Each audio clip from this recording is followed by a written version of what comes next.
नमस्कार साथियों, स्वागत करता हूं आपका हमारे सक्सेसफुल स्टडी यूट्यूब चैनल में। और अभिज्ञान शाकुंतलम जो कि संस्कृत साहित्य का सर्वश्रेष्ठ और सर्व प्रसिद्ध नाटक है, महर्षि महाकवि कालिदास जी के द्वारा लिखा हुआ है, जिसको हम क्रम से पढ़ने का अभ्यास कर रहे हैं। पहले अंक पर हमारी 3 कक्षाएं अब तक पूरी हो चुकी हैं, जिसमें हमने देख लिया है कि सूत्रधार और नटी के माध्यम से नाटक की प्रस्तावना पूरी हो चुकी है।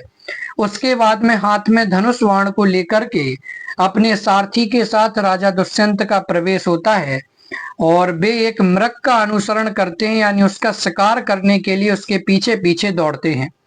तो हिरण की भी विशेषताएं हमने कल देखी थी, और वो हिरण किस प्रकार का था वो विशेषताएं भी हमने देखी थी।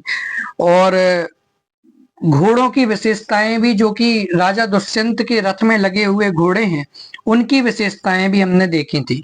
अब आज बात करनी है कि जब वो घोड़े दौड़ते हैं तो उनके वेग के कारण से किस प्रकार का दृश्य बनता है, वो देखिए। राजा कहता है, सत्यम, सत्य बात है, अतीत्य हरितो हरीश्च वर्तन्ते वाजिनः। इसका मतलब क्या है कि सत्य है, अतीत्य अर्थात अतिक्रमण कर रहे हैं, हरितः, हरित अर्थात क्या होता है? हरित अर्थात होता है सूर्य के घोड़े।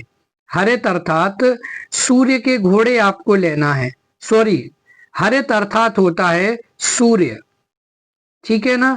और हरीश अर्थात होता है, हरि अर्थात इंद्र, ठीक है ना। तो हरित और हरि अर्थात सूर्य के घोड़े और इंद्र के घोड़े, हरित अर्थात सूर्य के घोड़े और हरि अर्थात इंद्र के घोड़े, वर्तन्ते, वाजिना अर्थात हमारे घोड़े, कि ये जो हमारे जो रथ में लगे हुए घोड़े हैं वो हरित अर्थात सूर्य के घोड़ों का और हरीश अर्थात इंद्र के घोड़ों का अतीत वर्तन्ते अर्थात अतिक्रमण कर रहे हैं। अर्थात हमारे इन घोड़ों की रफ्तार इतनी ज्यादा है कि वो सूर्य के घोड़ों का और इंद्र के घोड़ों का अतिक्रमण कर रहे हैं। हिंदी अर्थ देख लेते हैं। सच है कि ये जो मेरे घोड़े हैं वो सूर्य और चंद्र के भी घोड़ों का अतिक्रमण कर रहे हैं, क्योंकि अब देखिए श्लोक दिया गया है, यदा लोके सूक्ष्मम व्रजति सहसा तदु विपुलताम यदद्धा विच्छिन्नम भवति कृत संधानमिव तत् प्रकृत्या यद वक्रम तदपि समरेखम नयनयो न मे दूरे किंचित क्षणमपि न पार्श्वे रथ जवात। कि क्या कहते हैं कि इस रथ की विशेषताएं, जो घोड़े हैं उनकी विशेषताएं, और क्या ये जब दौड़ते हैं इनका जो वेग है, इसके कारण से बाहर कैसा दृश्य बनता है। कहते हैं कि यत अर्थात जो वस्तु, जो भी चीज, आलोके, आलोक अर्थात देखने में, जो भी वस्तु देखने में, सूक्ष्मम अर्थात छोटी, ब्रजति अर्थात लगती है, वही सहसा अचानक से, तत् अर्थात वही वस्तु, विपुलताम अर्थात विशालकाय हो जाती है, देखने में बड़ी लगने लगती है। किसके कारण से? तो अंतिम पंक्ति में देखिए, रथ जवात, रथ जवात अर्थात रथ के वेग के कारण से, रथ की गति के कारण, रथ की स्पीड के कारण से, यत अर्थात जो वस्तु, आलोके अर्थात देखने में, सूक्ष्म अर्थात छोटी सी, व्रजति अर्थात प्रतीत होती है, तत् अर्थात वही वस्तु, विपुलताम अर्थात विशालकाय, सहसा अचानक से लगने लगती है, वही वस्तु अचानक से बड़ी दिखाई देने लगती है। कि रथ की स्पीड के कारण से जो वस्तु कभी बहुत छोटी दिखाई देती है, वही वस्तु कभी बड़ी दिखाई देने लगती है।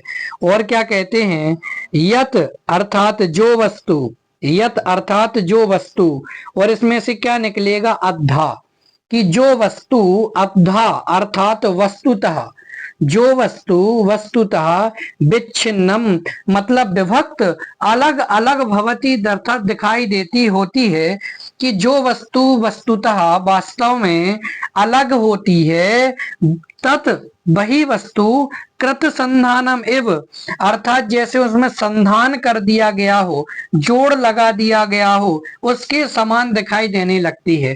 कि अर्थात जो दो वस्तुएं अलग अलग हैं, भिन्न भिन्न हैं, वे सभी वस्तुएं रथ की गति के कारण से, रथ की स्पीड के कारण से जुड़ी हुई सी दिखाई देने लगती हैं, अर्थात एक दिखाई देने लगती हैं। ठीक है ना। आगे देखते हैं, प्रकृत्या अर्थात प्रकृति से, स्वभाव से, यत वक्रम, जो भी वस्तु टेढ़ी दिखाई देती है, जो भी वस्तु टेढ़ी है, अथवा यत अर्थात जो वस्तु, प्रकृत्या अर्थात स्वभाव से, वक्रम अर्थात टेढ़ी है, तत् अर्थात वह वस्तु, अपि अर्थात भी, नयनयोः आंखों के लिए अथवा आंखों में, समरेखम अर्थात सीधी दिखाई देती है। कि रथ की गति के कारण से ही जो वस्तु प्रकृत्या अर्थात स्वभाव से ही वक्रम अर्थात टेढ़ी है, तत् अपि वो वस्तु भी नयनयो अथवा अर्थात आंखों के लिए अथवा आंखों में, समरेखम अर्थात समान दिखाई देने लगती है, एक जैसी लगने लगती है, सीधी लगने लगती है। और क्या कहते हैं, क्षणम अपि की न में दूरे, अर्थात में अर्थात मेरे लिए, न अर्थात नहीं है, दूरे अर्थात दूर, किंचित अर्थात कोई भी, कुछ भी, अर्थात कोई भी वस्तु, क्षणम अपि क्षण भर के लिए भी, न में दूरे ना तो मेरे लिए दूर है, और न पार्श्वे अर्थात न अत्यंत समीप है। अर्थात रथ की गति के कारण से कोई भी वस्तु ना तो मेरे लिए अत्यंत दूर है और ना ही मेरे लिए अत्यंत पास है।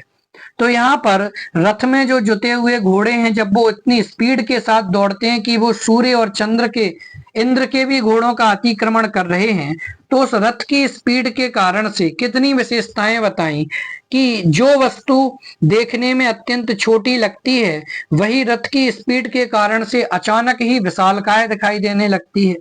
जो वस्तु वास्तव में विच्छिन्न अर्थात अलग अलग है, वही वस्तु अचानक से कैसी दिखाई देने लगती है, जैसे कि जुड़ी हुई है अर्थात एक है।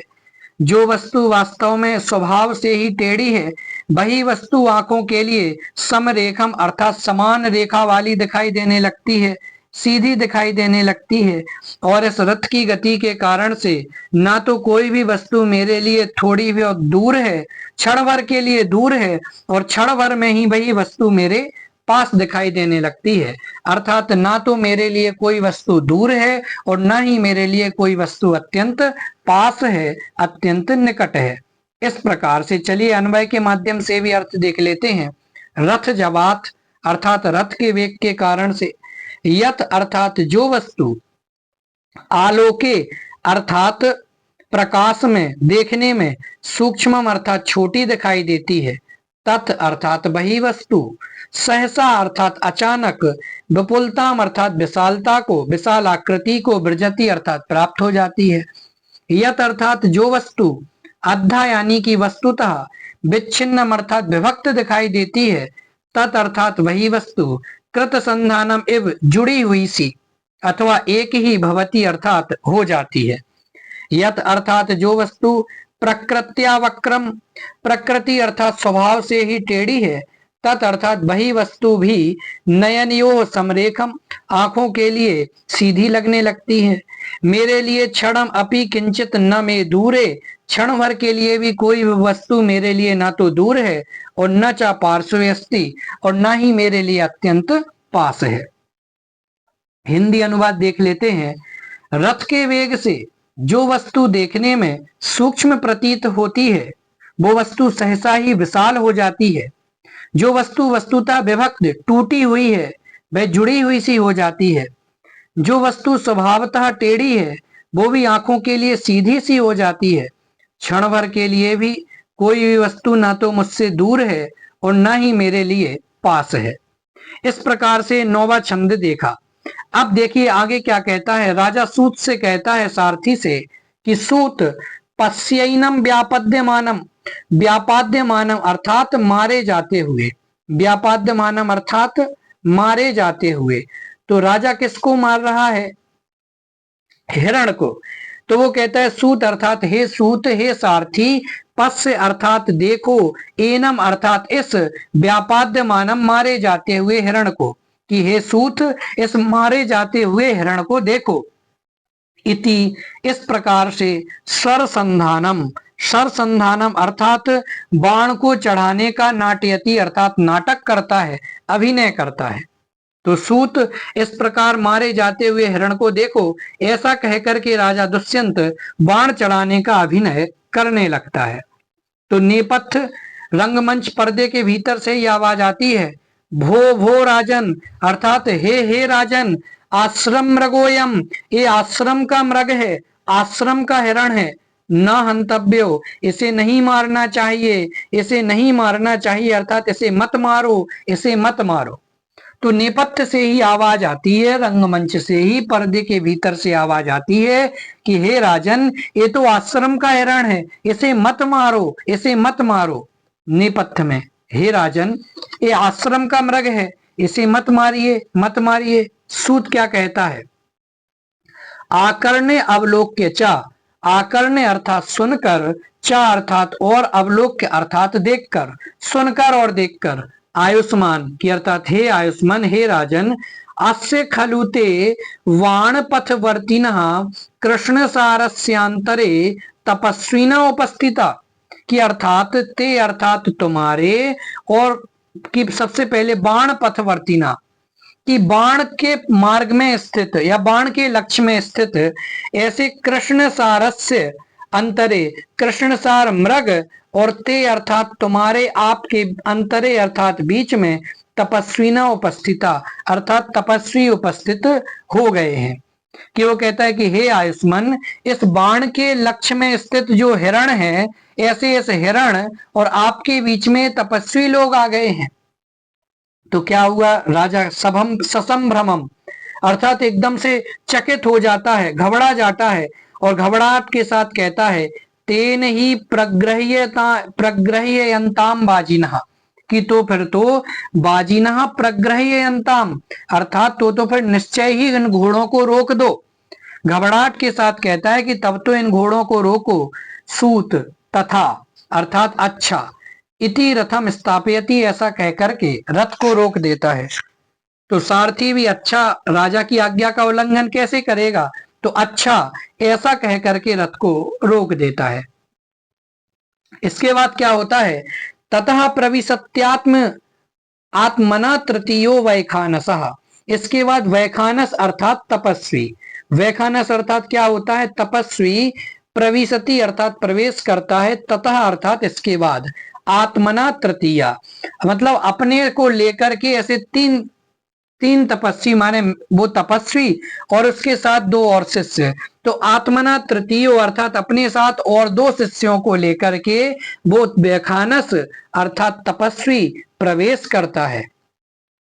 तो वैखानस क्या कहता है, हस्तम उद्दम, कि हाथ को उठा करके कि हे राजन, आश्रम मृगोयम, कि आये तो आश्रम का हिरण है, इसे न हंतव्य, नहीं मारो, न हंतव्य मत मारो, कि ये तो आश्रम का हिरण है, इसे नहीं मारना चाहिए, इसे मत मारो। तपस्वी क्या कहता है, हाथ उठा करके, हे राजन, ये तो आश्रम का मृग है, इसे ना मारिए, ना मारिए। चलिए अब फिर से एक श्लोक दिया गया है 4 पंक्तियों का, कि वो वैखानस तपस्वी क्या क्या कह रहा है, न खलु वाणः सन्निपात्योऽयमस्मिन् मृदुनि मृग शरीरे तूलरासा विवाग्निः क्ववत् हरिणकानां जीवितं चातिलोलं क्वच निशित निपाता वज्रसारा सरास्ते। कि क्या कहता है कि न खलु अर्थात निश्चय ही, न खलु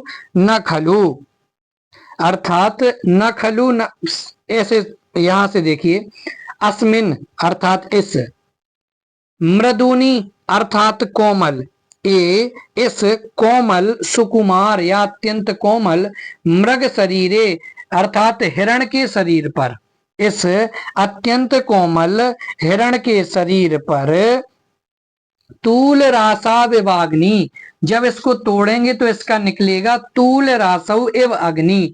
तूल राशि अर्थात क्या होती है? रुई के ढेर। तो तूल रासव अग्नि एव, रुई के ढेर में अग्नि के समान। न खलु बाणः सन्निपात्यः, सन्निपात्य अर्थात मत चलाइए। न खलु बाणः सन्निपातः, निश्चय से इस बाण को मत चलाइए। क्या कह रहे हैं कि ये जो हिरण है वो अयम अर्थात यह है, अथवा अस्मिन अर्थात इस, मृदुनी अर्थात कोमल, मृग शरीरे अर्थात हिरण के शरीर पर, तूल रासव अग्नि एव, रुई के ढेर पर स्थित अग्नि के समान। न खलु बाणः सन्निपात्या, बाण को मत चलाइए, बाण को नहीं चलाइए। सन्निपात करना अर्थात छोड़ना, चलाना, और ना अर्थात नहीं। किसको? वाण। तो वाण को नहीं चलाना चाहिए। इस अत्यंत कोमल हिरण के शरीर पर तूल राशि अर्थात रुई के ढेर में स्थित अग्नि के समान बाण को नहीं चलाना चाहिए। क्यों ये उदाहरण दिया? क्योंकि यदि जिस प्रकार से रुई के ढेर पर यदि अग्नि की चिंगारी भी गिर जाए तो उसको समय नहीं लगता, और वो देखते देखते ही पूरे रुई के ढेर को जला करके खाक कर देती है, राख कर देती है। उसी प्रकार से ये जो आपका बाण है वो भी जब आप इस हिरण के शरीर पर चलाएंगे तो वो इस हिरण को मार करके नष्ट कर देगा, उसकी जान ले लेगा, उसके प्राण ले लेगा। इस कारण से इस अत्यंत कोमल हिरण पर इस बाण को मत चलाइए। क्योंकि क्या कहते हैं? वत अर्थात खेद है, दुख है कि हरिण का नाम अर्थात हिरणों का, जीवितम अर्थात जीवन, क्वा अर्थात कहाँ, कैसा जीवन, अतिलोलम अर्थात अत्यंत चंचल, अतिलोलम अर्थात अत्यंत चंचल अथवा क्षणिक। तो हिरणों का अत्यंत चंचल जीवन कहाँ? तो वत अर्थात खेद है कि हरिण का नाम अर्थात हिरणों का, अतिलोलम अर्थात अत्यंत चंचल, जीवितम अर्थात जीवन, क्वा अर्थात कहाँ। और क्या कहते हैं? ते अर्थात तुम्हारे अथवा आपके, वज्र साराह वज्र के समान कठोर, वज्र के समान कठोर, सराह अर्थात वाण, क्वा अर्थात कहाँ, और आपके वज्र के समान कठोर बाण कहाँ और कैसे। निशित निपाता अर्थात तीक्ष्ण प्रहार वाले, निशित अर्थात अत्यंत तीक्ष्ण, निपात अर्थात प्रहार वाले। तो निशित निपाता अर्थात अत्यंत तीक्ष्ण प्रहार वाले, और वज्र साराह अर्थात वज्र के समान कठोर, ते अर्थात आपके, सराह अर्थात वाण, क्वा अर्थात कहाँ। तो कि एक तरफ तो इन हिरणों का चंचल जीवन है जिनका मरण का ठिकाना नहीं है, कभी शेर खा जाए, कभी कोई आकर के खा जाए, तो उनका अत्यंत चंचल जीवन कहाँ, और वज्र के समान कठोर आपके बाण कहाँ। इस प्रकार से इसका सामान्य अर्थ था, एक बार देख लेते हैं। अस्मिन अर्थात इस, मृदुनी अर्थात अत्यंत कोमल, मृग शरीरे अर्थात हिरण के शरीर पर, तूल रासव अग्नि एव, रुई के ढेर पर अग्नि के समान, न खलु बाणा सन्निपात्या अर्थात इन बाणों को मत चलाइए। क्योंकि बत अर्थात खेद है कि हरिण का नाम अर्थात हिरणों का, अतिलोलम अर्थात अत्यंत चंचल, जीवितम अर्थात जीवन, क्वा अर्थात कहाँ, और निशित निपाता अर्थात अत्यंत तीक्ष्ण प्रहार वाले, वज्र सारा अर्थात वज्र के समान कठोर, ते अर्थात आपके, सरा अर्थात बाण, क्वा अर्थात कहाँ। अन्वय देख लेते हैं कि अस्मिन अर्थात इस, मृदुनी अर्थात अत्यंत कोमल, मृग शरीरे अर्थात हिरण के शरीर पर, तूल रासव अग्नि एव, रुई के ढेर पर अग्नि के समान, अयम बाण यह बाण, न खलु सन्निपात्य नहीं चलाइए, नहीं चलाइए। बत क्योंकि खेद है कि हरिण का नाम अर्थात हिरणों का, अति लोलम अर्थात अत्यंत चंचल, जीवितम चक्वा जीवन कहाँ, और निशित निपाता अर्थात अत्यंत तीक्ष्ण प्रहार वाले, वज्र सारा अर्थात वज्र के समान कठोर, ते सराह चक्वा आपके बाण कहाँ। चलिए आगे बढ़ते हैं। हिंदी अनुवाद। इस सुकुमार मृग के शरीर पर रुई की राशि पर अग्नि के समान ये बाण नहीं चलाइए, नहीं चलाइए, क्योंकि खेद है कि कहाँ साधारण हरिणों का अत्यंत चंचल जीवन और कहाँ तीखे प्रहार करने वाले वज्र के समान कठोर आपके बाण। इस प्रकार से 10वें छंद का अर्थ था। आगे बढ़ते हैं 11वें छंद में और क्या कहते हैं वो व्याख्यानस अर्थात तपस्वी। तत्साधु कृत संधानम प्रति संहर सायकम आर्त त्राणाय वह शस्त्रम न प्रहर्तु मनागसी। क्या कहते हैं कि तत् अर्थात इसलिए साधु कृत संधानन, साधु अर्थात सम्यक प्रकार से, कृत अर्थात किया गया है, संधान जिसका, यानी जिसको अच्छे तरीके से धनुष पर संधान किया गया है, चढ़ाया गया है, तो अच्छे तरीके से धनुष पर चढ़ाए गए ऐसे सायकम अर्थात वाण को प्रति संहर अर्थात उतार दीजिए। क्या कहते हैं, तत् अर्थात इसलिए साधुकृत संधानम अर्थात अच्छे तरीके से, सम्यक प्रकार से धनुष पर चढ़ाए गए ऐसे सायकम, सायकम अर्थात बाण को प्रति संहर, प्रति संहर अर्थात उतार दीजिए। अच्छे तरीके से जिसे धनुष पर चढ़ाया गया है ऐसे बाण को उतार दीजिए। क्यों उतार दीजिए, देखिए कितना अच्छा लॉजिक दिया, क्योंकि वह अर्थात आपका, वह अर्थात आपका शस्त्रम अर्थात जो शस्त्र है वह आर्त त्राणाय, आर्त त्राणाय अर्थात आर्त अर्थात जो दुखी लोग हैं उनके त्राणाय अर्थात रक्षा के लिए है। ना प्रहर तुम, ना कि प्रहर तुम अर्थात हरण करने के लिए, अनागसी, प्रहर तुम अर्थात प्रहार करने के लिए, किस पर, अनागसी, अनागसी अर्थात क्या होता है, निरपराधों पर। क्या सप्तमी विभक्ति है ना, इसलिए निरपराधों पर। तो क्या कह रहे हैं कि वह अर्थात आपका शस्त्रम अर्थात शस्त्र आर्त त्राणाय अर्थात दुखी लोगों की रक्षा करने के लिए है, अनागसी अर्थात निरपराधों के ऊपर, प्रहर तुम ना प्रहार करने के लिए नहीं, अर्थात जो दुखी लोग हैं, निर्बल लोग हैं, उनकी जान बचाने के लिए आपके बाण हैं, धनुष बाण है, ना कि जो निरपराध लोग हैं उनकी रक्षा, उनकी जान लेने के लिए।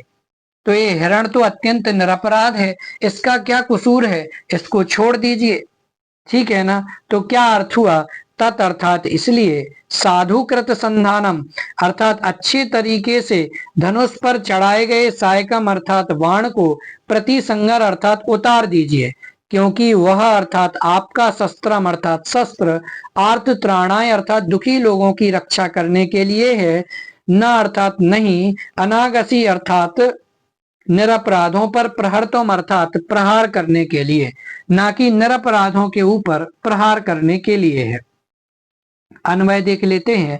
तत् अर्थात इसलिए साधुकृत संधानम सम्यक तरीके से जिसका संधान किया गया है, जिसको धनुष पर चढ़ाया गया है, ऐसे सायकम अर्थात वाण को प्रति संहर अर्थात उतार दीजिए, क्योंकि वह शस्त्रम आर्त त्राणाय, क्योंकि ये जो आपका शस्त्र है ना वो दुखी लोगों की रक्षा करने के लिए है, ना कि अनागसी अर्थात निरपराधों पर, प्रहर तुम ना कि निरपराधों पर प्रहार करने के लिए।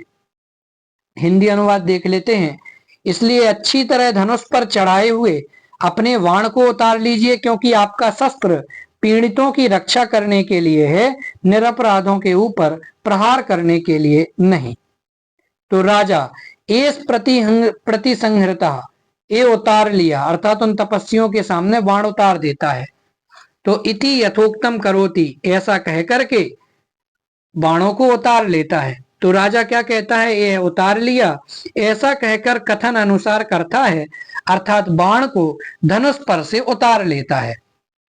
आगे क्या कहता है, व्याख्यानस कहता है सदृशम एतत्, ये तो उचित ही है, ठीक ही है, पुरुवंश प्रदीपस्य, पुरुवंश के दीपक भवतः अर्थात आपके लिए, पुरुवंश के दीपक आपके लिए उचित ही है। अर्थात आपने जो बाण उतार लिया ना वो अच्छा किया कि आपने किसी निरपराध पशु की जान नहीं ली।